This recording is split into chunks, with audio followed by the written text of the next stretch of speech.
Magandang araw po sa inyo mga kaibigan at mga kababayan. Narito muli ang tagapangalat ng katotohanan, muli po ninyong mapapakinggan at mapapanood sa social media. Now mga kaibigan at mga kababayan, ako'y bumabati po ng isang mapagpalang araw sa pangalan ng Panginoong Hesukristo. At sa oras na ito, pag-usapan po natin ang pananampalataya. Ano ang pananampalatayang makapagliligtas at ano naman po ang pananampalatayang hindi makapagliligtas? Bago po natin yan sagutin, alamin po muna natin ano ba ang ibig sabihin ng pananampalataya. Ang pananampalataya ay ang pananalig, pagtitiwala at pagtatapat sa mga bagay na nakasulat sa banal na mga kasulatan o Biblia. O sa madaling sabi mga kaibigan at mga kababayan, paniniwala sa mga bagay na hindi natin nakikita. Gaya po ng ating mababasa sa aklat ng mga Hebreo Kapitulo 11, versikulo 1. Ito po ang ibig sabihin ng pananampalataya. Pananampalataya sa mga bagay na hindi pa po natin nakikita. Gaya po ng Diyos. Hindi pa po natin nakita ang Diyos, pero tayo po ay naniniwala. Ang tawag po dyan, pananampalataya.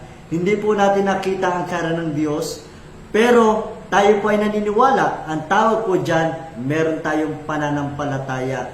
Hindi pa po natin nakita ang lugar ng impyerno o dagat-dagatang apoy, pero tayo po ay naniniwala. Ang tawag po dyan, pananampalataya. Hindi po natin nakita ang mga anghel, pero tayo po ay naniniwala. Ang tawag po dyan, pananampalataya. So sa madaling sabi mga kaibigan at mga kababayan, ang pananampalataya ay ang paniniwala sa mga bagay na hindi po natin nakikita. Yun po ang ibig sabihin ng pananampalataya. Now, saan tayo sasampalataya? Sino ang dapat natin sampalatayanan? Of course mga kaibigan at mga kababayan, ang Diyos. Dahil siya po ang creator, siya po ang manlilikha. Kaya naman po kung meron po dapat tayong sampalatayanan, walang iba po, walang ibang Diyos kundi ang Panginoon po. Na tayo po ay sumasampalataya, siya ang nag-iisang Diyos at tagapagligtas, na siya ang lumikha sa atin, na siya ang lumikha ng lahat ng mga bagay na ating nakita at ng mga bagay na hindi natin nakikita. Now, saan tayo sasampalataya? Sa Kanyang salita. Kaya po, sino ang dapat natin sampalatayanan? Ang Diyos. Saan sasampalataya? Sa Kanyang salita, sa Kanyang ebanghelyo, sa Kanyang mga ipinag-uutos. Dahil po, ang salita ng Diyos ang tanging magdadala sa tao ng kaligtasan. Ang salita ng Diyos lamang ang tanging paraan upang tayo po ay maligtas. Bakit? Ang nagsalita po tagapagligtas. At tayo po ay nangangailangan ng kaligtasan. Walang ibang Diyos na magbibigay sa atin ng kaligtasan, kundi po yung manlilikha, yung lumikha po sa atin. Kaya po, doon po tayo sa sampalataya. Kaya po mga kaibigan at mga kababayan, hindi ko po ikinahihiya na ituro sa inyo, ipangaral sa inyo ang ebanghelyo ng Panginoong Hesukristo. Dahil ito ang kapangyarihan ng Diyos sa mga taong magsisisampalataya. Kaya hindi po ako nahihiya. Gaano kahalaga ang pananampalataya? Ano po ba ang itinuturo po sa atin? Ano po ba ang sinasabi ng kasulatan? Ganito po ang ating mababasa. Sa aklat ng Hebreo, Kapitulo 11, versikulo 6, ito po ang ating mababasa.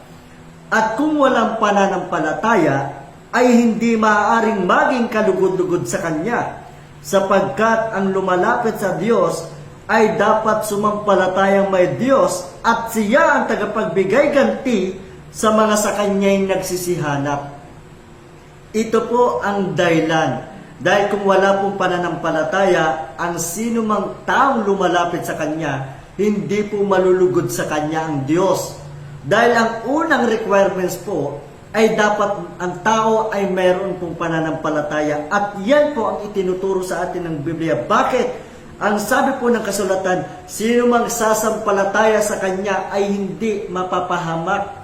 Ang sabi po ng kasulatan, ang sumasampalataya at ang mabautismuhan ay maliligtas, ngunit ang hindi sumasampalataya ay parurusahan. Yun po ang dahilan kung bakit napakahalaga ng pananampalataya. Bakit? Ang katumbas po nito ay ang kaligtasan ng ating kaluluwa.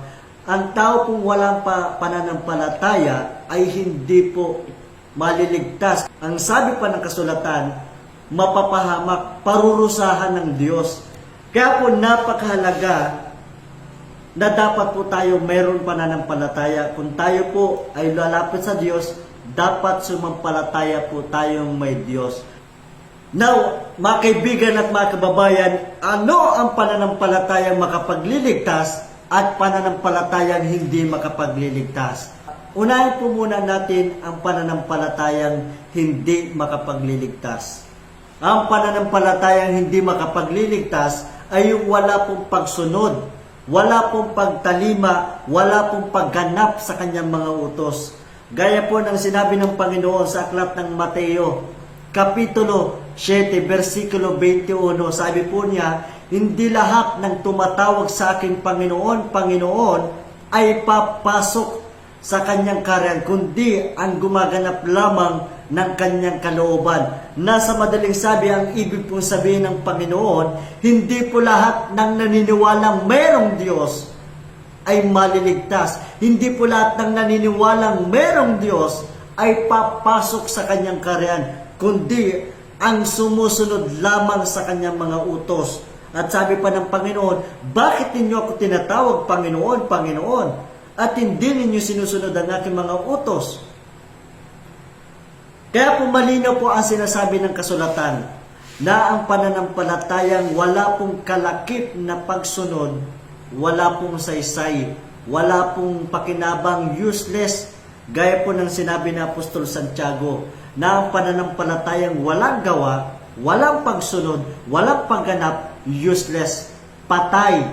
Di ba pag nakita natin patay, di ba walang pakinabang? So ganun po ang pananampalataya po ng isang tao kung hindi po siya ang paniniwala ng isang tao na totoo ang Diyos, pero wala pong pagsunod, hindi po sumusunod sa mga pinag-uutos ng Diyos, useless, walang pakinabang, hindi po siya maililigtas ng kanyang pananampalataya. Bakit? Malinaw po ang sinabi ng Panginoon, ang maliligtas yung sumusunod lamang sa kanyang mga ipinag-uutos. Kaya po sinabi po ng Apostol Pablo na tatanggap po ng parusang walang hanggan, parurusahan po ng apoy yung hindi po tumalima sa Ebanghelyo ng Panginoong Hesukristo. Hindi po sumunod sa kanyang mga ipinag-uutos. Kaya po, ang sinabi po ng kasulatan, ang makapagpapasakdal ng pananampalataya ng isang tao na totoo ang Diyos, yung response niya, yung pagsunod niya. Kaya po, makikita po natin ang pananampalatayang hindi makapagliligtas, yung wala pong pagsunod, wala pong pagtalima o pagganap. Now, ano ang pananampalatayang makapagliligtas?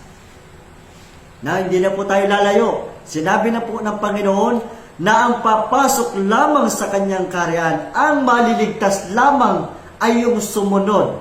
So, ibig sabihin po, ang pananampalatayang makapagliligtas ay yung sumunod.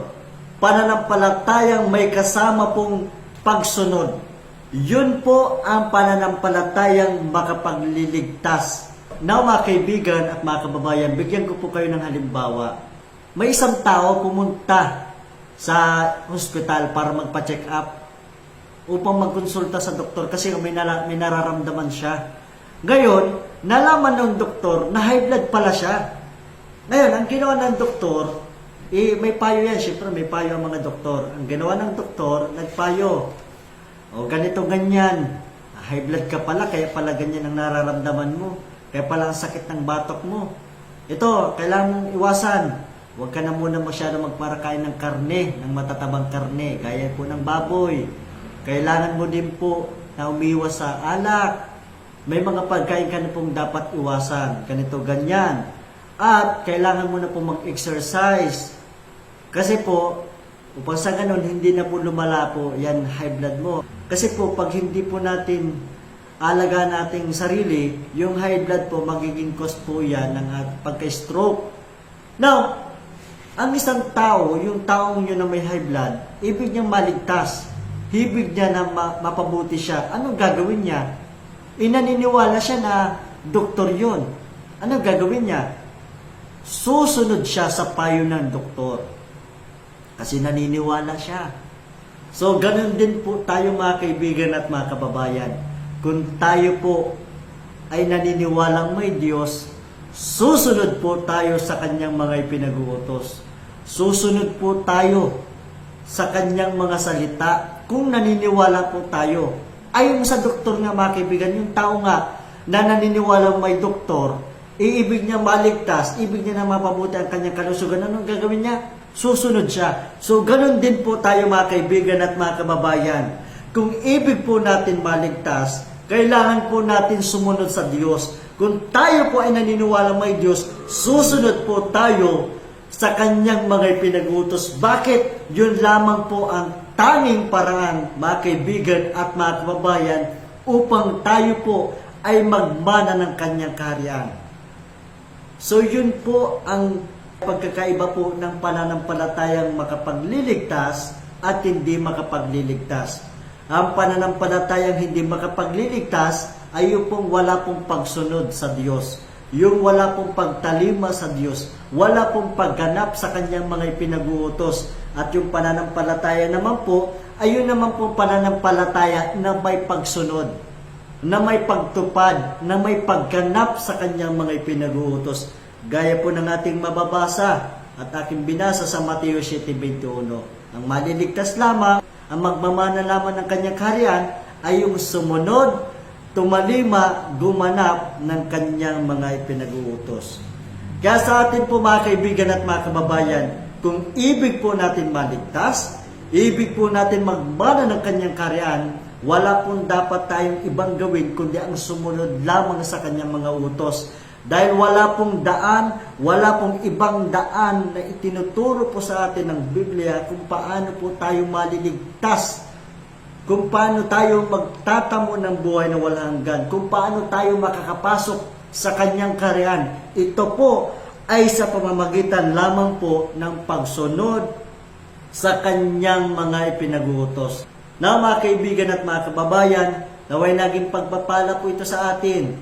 At sa mga susunod pang talakayan, kung kayo po ay interesado na magmana ng kaharian ng Diyos, subaybayan po natin, subaybayan po ninyo ang aking mga pagtuturo. Dahil ang ituturo ko po sa inyo mga kaibigan at mga kababayan ay ang salita lamang ng Panginoon.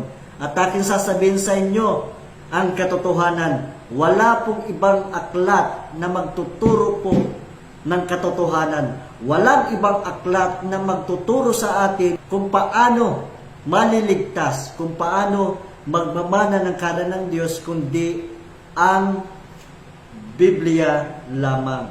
Muli, ito po ang tagapangalat ng katotohanan. Pagpalain po tayo ng ating Panginoong Hesukristo.